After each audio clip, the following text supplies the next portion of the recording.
As you can see, there's not much. But I have been working pretty hard on these guys. I finally gotten to the point where all of them are moving successfully in the right places, waiting the right amount of time, then moving. For the most part. Oh, it's because the game broke. There we go. Sometimes the game freezes up. There's a lot in this world now. But yeah, they're all working nice and smoothly if you have a better computer.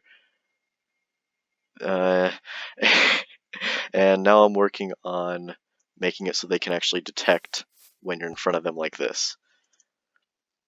And right now, it looks like it's going to be just as difficult as making them move, which, as you can see, takes a lot.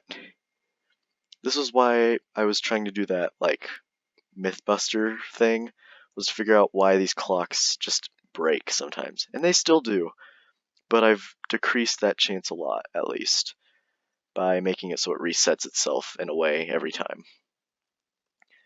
But anyways, all I have to do left now is make it so that they spot you, but that'll take some time, because as I can show you real quick, it requires this little invention right here.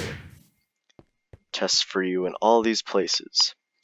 Problem is, it only does it for a certain block every time. There's probably a way to make it so it tests for like a line of blocks, but I've been trying that out for like a long time, so I'm just gonna triple this amount of commands.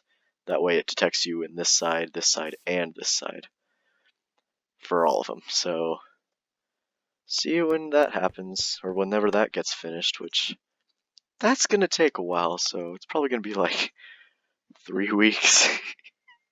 I'll try not to have it take that long, so I better get started. Oh yeah, so I just mentioned how I said I'd have to triple it for this. Well then after I triple that, then I'm gonna have to quadruple that, because each direction he faces requires a new set of these. That's why it's gonna take a long time. Not just because I have to have blah, blah, blah. Not just because I have to triple this, but I have to quadruple it after I triple it, which is 36 times.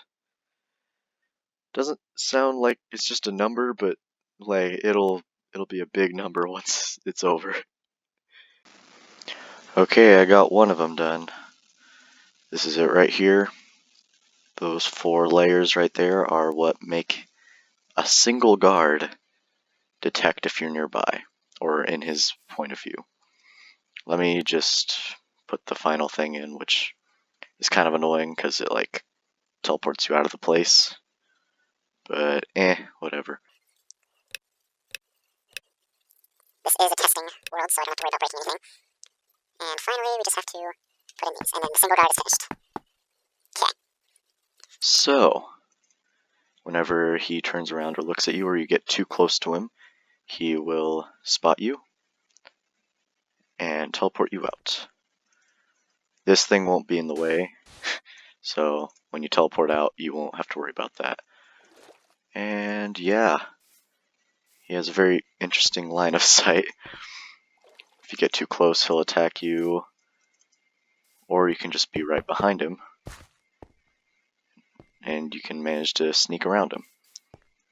Not really much to it. It's basically just like the guards in the Ocarina of Time. So yeah, that is 1 down. 1, 2, 3, 4, 5, 6, 7 more to go.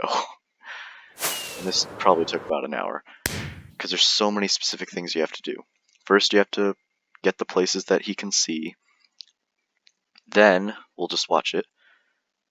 Then you have to make it so that the certain part that he's at, you make it activate, basically.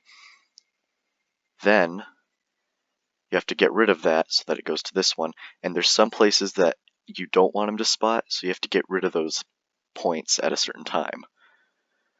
Such as up here, you don't want him to see you once you pass this point, but you still want him to be able to detect you if you get too close to him. So basically you just have to get rid of those certain lines of sight at the right time. And yeah, I think that's it. Now I just have to copy and paste this a bunch more times. I do find it funny though, how in the Ocarina of Time game and in this, you're this close to him and he just doesn't see you. Then you get too close and then he's like, ah, except I don't know why he didn't spot me. Whatever. I'll fix that. Now for the rest. I made a mistake. I was working on them, I got to this guy, and I realized this guy's going clockwise. He's supposed to be going counterclockwise. So, time to figure out how to fix that. 2 down, 5 to go. Alright, it is finished. The guards have been completely finished, I think. There may be a few kinks to work out. But most of those kinks aren't exactly things I can prevent, as you've seen in some of my, or in the last video with the egg, or the Mythbuster thing. Now it's fixed. Don't know why these things do extra repeater ticks. I don't know what to call it. I don't know how to prevent that. Whatever. Maybe one day I'll figure it out, but right now they're for the most part finished. They can detect you. They can not detect you if you're not up in the right spot. And yeah. So we can stand here, they won't notice us. And bam! He sees us. So yeah, they are finished. I hope you like them, because I certainly do. Nice, okay. As long as they work and they do their job, what more can you ask? On to the next thing. Who knows if this works? That's what I'm testing out next, so that might be my next video. Anyways, hope you enjoyed. See you in the next one. Bye!